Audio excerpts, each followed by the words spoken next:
తిరుమల, తిరుపతి లడ్డూ ప్రస్థానంపై జరుగుతున్న దుష్ప్రచారాలను ఖండిస్తూ వైఎస్ఆర్సీపీ పట్టణ శాఖ అధ్యక్షుడు మందపాటి జానకి రామరాజు ఆధ్వర్యంలో వైఎస్ఆర్సీపీ ముఖ్య నాయకులు అనకాపల్లి టౌన్ పోలీస్ స్టేషన్లో ముఖ్యమంత్రి చంద్రబాబు నాయుడు, ఉప ముఖ్యమంత్రి పవన్ కళ్యాణ్ ప్రజలకు బహిరంగ క్షమాపణ చెప్పాలని టౌన్ సీఏ ప్రేమ్ కుమార్ కు వినతి పత్రం అందించారు.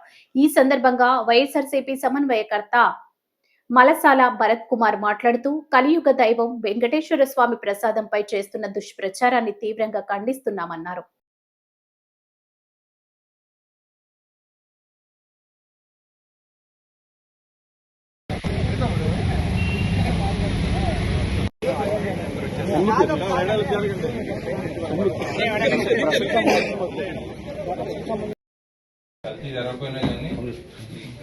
ఏదైతే ప్రభుత్వం ఉందో ముఖ్యమంత్రి గారు లేదంటే పవన్ కళ్యాణ్ గారు వీళ్ళే కల్తీ జరగకుండా జరిగిందని చెప్పి ఒక నియోజకవర్గంలో అనకాపల్లి వైఎస్ఆర్ కాంగ్రెస్ పార్టీ నాయకులు అందరం కలిసి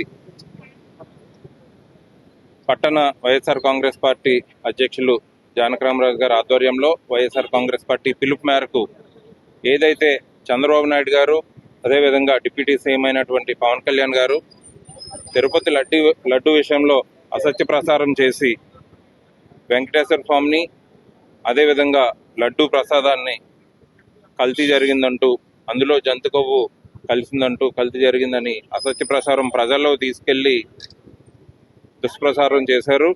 మొన్న సిట్టు విచారణలో అందులో ఏ కల్తీ జరగలేదు, జంతు కొవ్వు లేదని కోర్టు తీర్పు ఇచ్చిన తర్వాత ఈరోజేమో వాళ్ళు మేము జంతుకో అనలేదు, కల్తీ జరిగిందని మాయమాటలు చెప్తున్నారు. మళ్ళీ అదే అసత్య ప్రచారాలు చేయడం.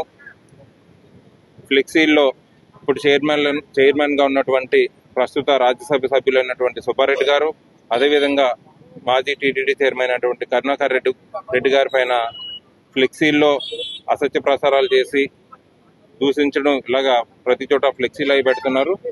వాళ్ళు ఏ విధంగానైతే ప్రజల్లో మభ్యపెట్టి అధికారంలోకి వచ్చారో అదేవిధంగా ఈ 5 సంవత్సరాలు ప్రజల్ని మభ్యపెట్టి అధికార దుర్వినియోగం చేసి పరిపాలన కొనసాగిద్దామని చూస్తున్నారు. మీరు నిన్న మొన్న చూస్తున్నారు, సాక్షాత్తు మాజీ మంత్రులైనటువంటి అంబటి రాంబాబు గారి ఇంటిపైన అదేవిధంగా జోగి రమేష్ గారి ఇంటిపైన కూడా ఈ దాడులు చేయడం జరుగుతుంది. ఇక్కడ పోలీసుల దగ్గరుండి మరి దాడులు చేయించున్నట్టుంది ఇది. కాబట్టి వైఎస్ఆర్ కాంగ్రెస్ పార్టీ దీన్ని తీవ్రంగా ఖండిస్తుంది.